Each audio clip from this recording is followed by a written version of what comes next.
Hello दोस्तों, नमस्कार।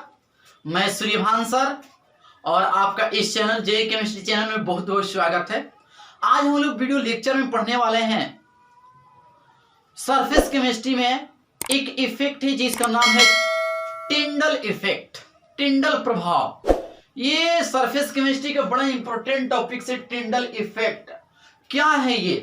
तो देख मेरे दोस्त, क्या है ये क्या है कि हमारे पास क्या होता है, कोलाइडल सॉल्यूशन होता है और उस कोलाइडल सॉल्यूशन को हम एक पारदर्शी मतलब कांच पारदर्शी कंटेनर में रखते हैं और उस पारदर्शी कंटेनर के थ्रू साइड से हम लोग टर्च या लाइट को पास कराते हैं, लेंस के थ्रू पास कराते हैं, किसी स्रोत के थ्रू जो पास कराया जाता है। तो जिधर से मान लीजिए ये कंटेनर है और इसमें कोलाइड है और इधर से हम टर्च या लाइट को जला करके देख रहे हैं, तो जो सॉल्यूशन कोलाइडल सॉल्यूशन है तो इधर से तो कुछ नहीं दिखाई देगा, पारदर्शी हमको दिखाई देगा। लेकिन यही लाइट को हम लंबवत ऊपर से देखें ना, तो कोलाइडल सॉल्यूशन का जो कलर दिखाई देगा वह कलर दुधियापन दिखाई देगा, ब्राइट, उजाला, दुधियापन। यही प्रभाव क्या कहलाता है? टिंडल प्रभाव कहलाता है। तो यहां पर देखिए मेरे पास एक कंटेनर में, पारदर्शी कंटेनर में कोलाइड सॉल्यूशन है और इस कोलाइड सॉल्यूशन से इधर से हम लोग लाइट को प्रवेश करा रहे हैं। तो लाइट को प्रवेश करा रहे हैं तो इस तरह से किरणें जा रही है। तो जब हम इस साइड से देखेंगे इसको तो एकदम पारदर्शी दिखाई देगा, एकदम पारदर्शी दिखाई देगा। लेकिन इसी चीज को हम लोग ऊपर से किसी माइक्रोस्कोप से आंख के द्वारा इधर से हम देखें तो ये हमको कलर दिखाई देगा दुधियापन, मतलब ब्राइट, ब्राइट दिखाई देगा कलर, दुधियापन, ठीक है ना, उजाला, जिसको हम टिंडल कोन कहते हैं। ये जो कोन बन रहा है कोन, इसको हम लोग कहते हैं टिंडल कोन, टिंडल कोन कहते हैं। तो उसी इंफॉर्मेशन को, उसी बात को हमने स्टेटमेंट के थ्रू दिखाया है। और इसके कुछ कंडीशंस भी होते हैं, 2 कंडीशंस भी होते हैं, उस कंडीशन को भी इसमें कंसीडर किया गया है। और इस कंसेप्ट को सबसे पहले प्रेक्षित किया था फैराडे नामक वैज्ञानिक ने। तो यहां पर लिखा गया है दोस्तों कि टिंडल इफेक्ट माने कि टिंडल प्रभाव, कोलाइडल सॉल्यूशन को प्रकाश की दिशा से देखा जाए तो वह स्वच्छ व पारदर्शी दिखाई देता है। जब ये कोलाइडल सॉल्यूशन है, इसको हम लोग प्रकाश की दिशा से देखेंगे तो एकदम हमको पारदर्शी दिखाई देगा, ठीक है ना, एकदम स्वच्छ, साफ सुथरा, पारदर्शी दिखाई देती है। जबकि प्रकाश के लंबवत देखा जाता है तो, लेकिन इसको प्रकाश के लंबवत इसके ऊपर से देखा जाता है तो,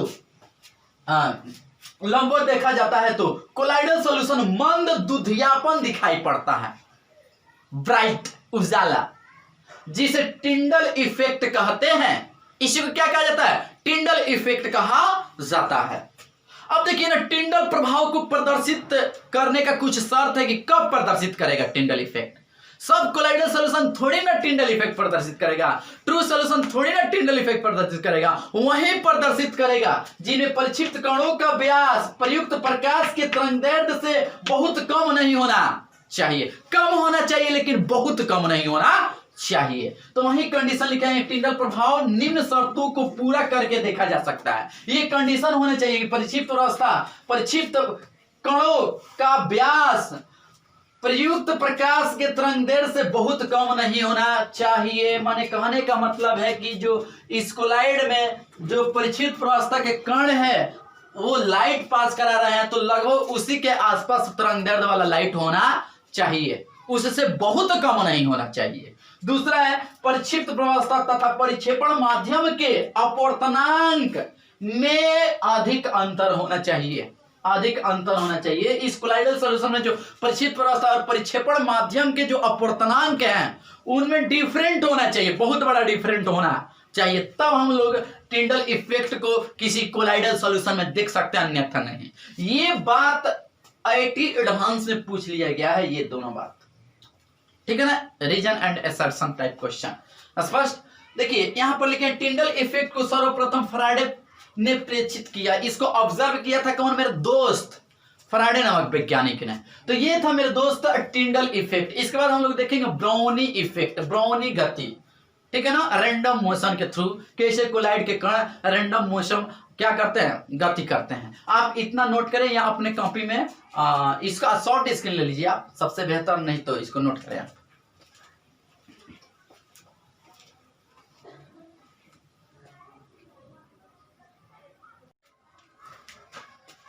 तो दोस्तों अब हम लोग देख रहे हैं ब्राउनियन गति, ब्राउनियन मोशन क्या है। तो ध्यान दीजिएगा, जैसे जल में जल के पराग कणों की गति टेढ़े मेढ़े पथ पर होती है, उसी प्रकार कोलाइड में भी कोलाइड के कण की गति टेढ़े मेढ़े अनियमित रूप से होती है।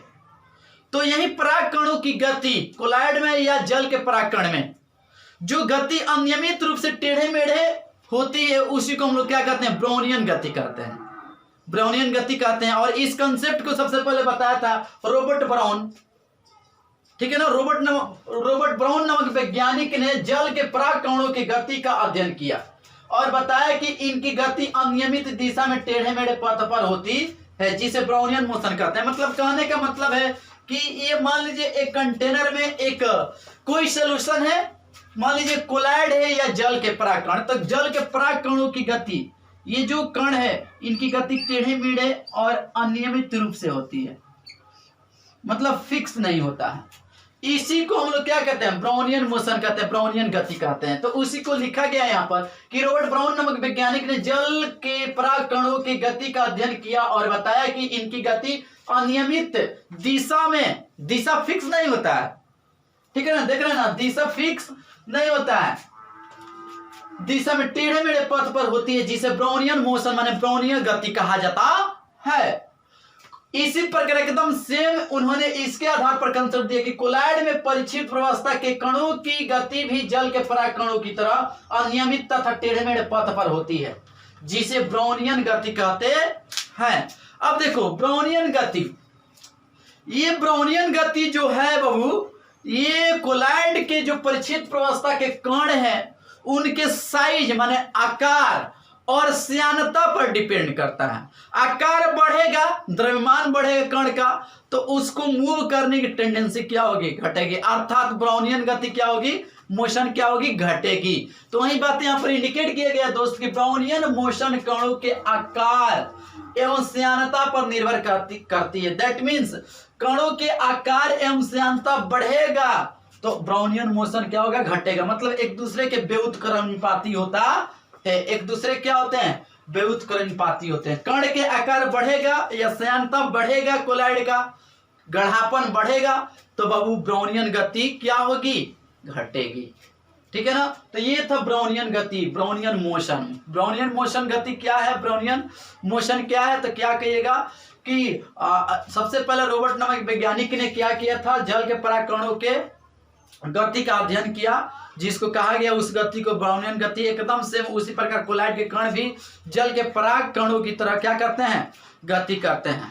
कोलाइड के कण भी जिन है हम लोग क्या कहते हैं, जिसको क्या कहते हैं, ब्राउनियन गति कहते हैं। और इसमें टर्म एंड कंडीशन यही है कि परिचित अवस्था के कणों का आकार बढ़ेगा या श्यानता बढ़ेगा, गढ़ापन बढ़ेगा, तो ब्राउनियन गति क्या होगा, उसका इफेक्ट क्या होगा, घटेगा। तो ये था ब्राउनियन गति, बहुत ही आसान है, टर्म जानना था, जान गए। टिंडल इफेक्ट इंपॉर्टेंट है, उसको ध्यान में रखना पड़ेगा, इसको आप नोट कर लें।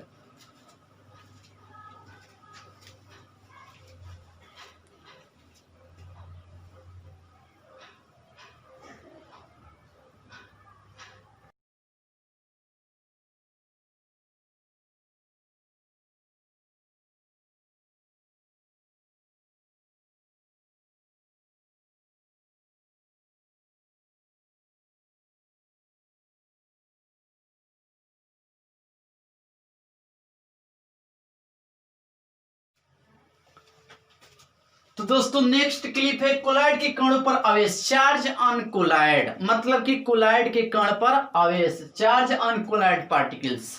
तो ध्यान दीजिएगा, कोई भी कोलाइड हो तो उसके कण पर डेफिनेटली चार्ज होता है, पॉजिटिव नहीं तो नेगेटिव, धनावेशित होगा नहीं तो ऋण आवेशित होगा। बड़ा इंपॉर्टेंट है ये चीज, ध्यान रहे, इसके एग्जाम्पल बहुत महत्वपूर्ण होते हैं। नेगेटिव कोलाइड और पॉजिटिव कोलाइड बहुत इंपॉर्टेंट है। तो यहाँ पर लिखा है कोलाइडल कणों पर हमेशा विद्युत आवेश रहता है, दैट मीन्स जो कि धनात्मक एवं ऋणात्मक हो सकता है।